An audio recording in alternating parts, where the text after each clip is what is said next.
ನಮ್ಮ ಹೆಮ್ಮೆಯ ಕನ್ನಡ ನಾಡಿನ ಎಲ್ಲಾ ಮನಸ್ಸುಗಳಿಗೆ ವಂದಿಸುತ್ತಾ, ನನ್ನ ಹೆಸರು ಮನಸ್ವಿ ಕುಲಾಲ್.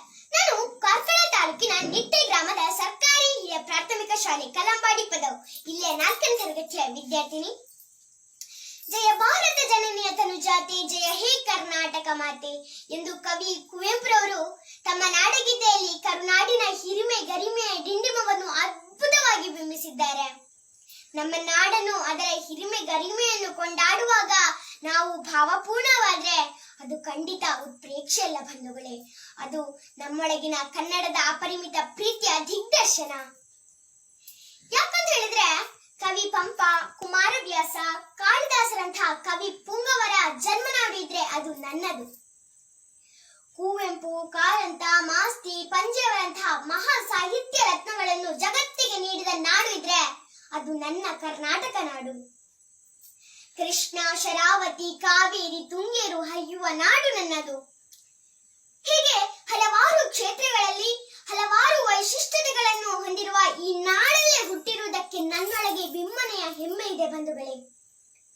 5 ಕೋಟಿಗೂ ಅಧಿಕ ಜನಸಂಖ್ಯೆ ಇರುವ ಈ ನಾಡು ಇವತ್ತಿಗೆ ಅತಿ ಹೆಚ್ಚು ಜ್ಞಾನಪೀಠ ಪ್ರಶಸ್ತಿ ಪಡೆದ ಭಾಷೆಗಳಲ್ಲಿ ಅಗ್ರ ಸ್ಥಾನವಿದೆ.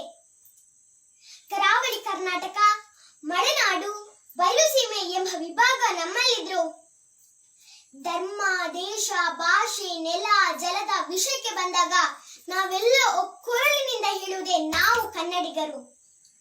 ಇವತ್ತಿಗೆ ಅಮೆರಿಕದ ಯಾವುದೇ ಒಂದು ತಂತ್ರಾಂಶ ಕಂಪನಿಗಳಲ್ಲಿ ಉದ್ಯೋಗಿ ಬೇಕಿದ್ರೆ ನಾನು ಬೆಂಗಳೂರಿಗೆ ನೆನಪಾಗ್ತದೆ.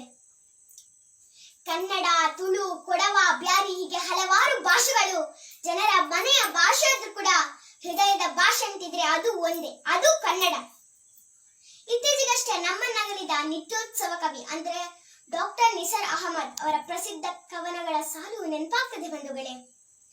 ಇತಿಹಾಸದ ಹಿಮದಲ್ಲಿನ ಸಿಂಹಾಸನದ ಮಾಲೆಯಲ್ಲಿ, ಗತ ಸಾಹಸ ಸಾರಥಿಯ ಶಾಸನಗಳ ಸಾಲಿನಲ್ಲಿ, ಓಲೆಗರಿಯ ಸಿರಿಗಳಲ್ಲಿ, ದೇಗುಲಗಳ ಭಿತ್ತಿಗಳಲ್ಲಿ, ನಿತ್ಯೋತ್ಸವ ತಾಯೇ ನಿನಗೆ ನಿತ್ಯೋತ್ಸವ. ಎಷ್ಟು ಚೆನ್ನಾಗಿ ಬರೆದಿದ್ದಾರಲ್ವಾ. ಹೀಗೆ ಸದಾ ನಿತ್ಯ ಸತ್ಯ ಸುಂದರ ನಮ್ಮ ನಾಡನ್ನು ಸದಾ ಹಸಿರಾಗಿಡಿಸಲು, ಮುಗುಟ ಪ್ರಾಯವಾಗಿಡಿಸಲು ನಮ್ಮಂತಹ ಮಕ್ಕಳು ಇವತ್ತಿನಿಂದಲೇ ಈ ಮಣ್ಣಿನ